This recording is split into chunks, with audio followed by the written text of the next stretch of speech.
without a shadow of a doubt, the kind of fat that you consume on a ketogenic or carnivore diet totally matters.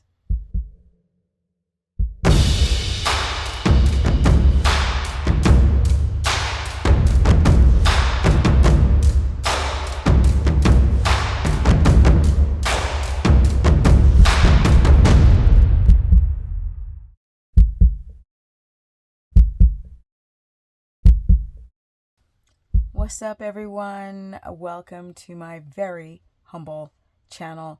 Now let's get into it, the type of fats, because a lot of you guys are still using things like avocado oil for cooking, or to get into ketosis. People are still using olive oil to get into ketosis, MCT oil and coconut oil, and those are all not ketogenic whatsoever. The type of fat that you're consuming to make ketones that are sustainable, viable, that your body actually uses is coming from things like this. This is lard coming from my pork belly.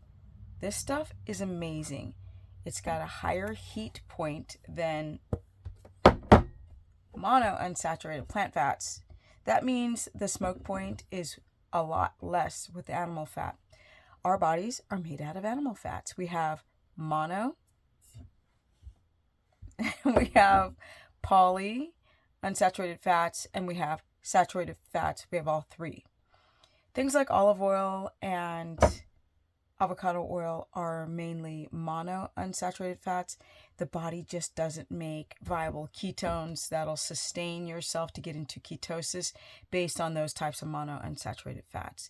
Now, we are made out of all three fatty acids. It makes sense, but proof is in the pudding. I've worked with so many people over the years who have either tried olive oil because they think they have an APOE4 gene mutation, or they just don't eat enough fat, or they have a gallbladder problem, and so they're using olive oil and coconut oil or MCT oil to get into ketosis.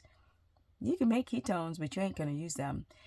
This is why I recommend for people to go and use a urine strip, pee on it, it'll turn purple, and that means you are losing ketones. We don't want to lose ketones. We want it to be clear, which is kind of confusing on a urine strip because clear means you're not in ketosis and clear actually means you're in ketosis.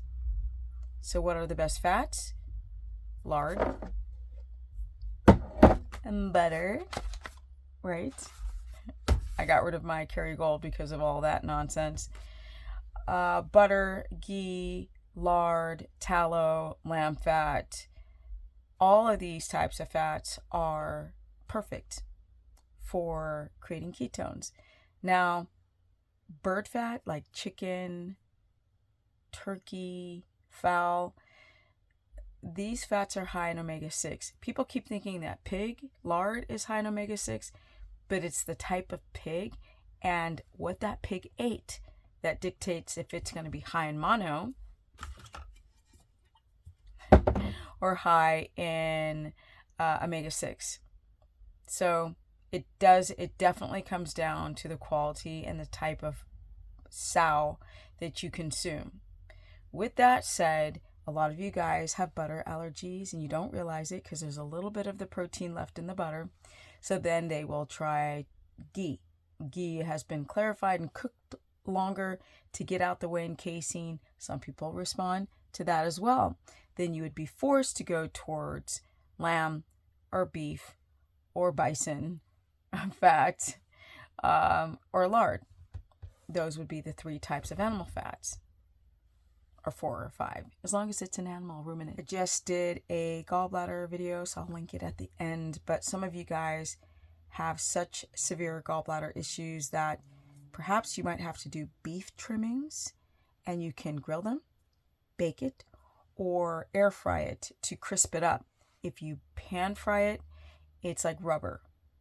Some people like it, most people don't.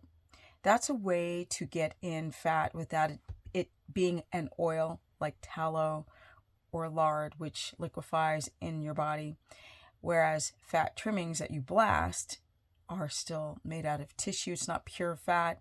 there is protein also in the thick fat layer around the organ or around the rib.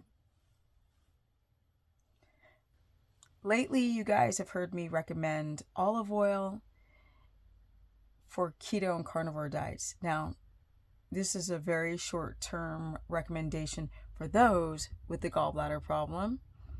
You don't really get into ketosis, but you also are telling your brain, the hypothalamus, pituitary, that you're not starving, because we don't want the blood sugar to start bouncing all around when you're just not eating enough fat because your gallbladder is jacked up. Go check out my gallbladder video on strategies on how to fix it so you can go back to the animal fat, which is what gives you sustained ketones, makes you highly adapted. Hope this video helps, and I'm out. I got a lot of work to do.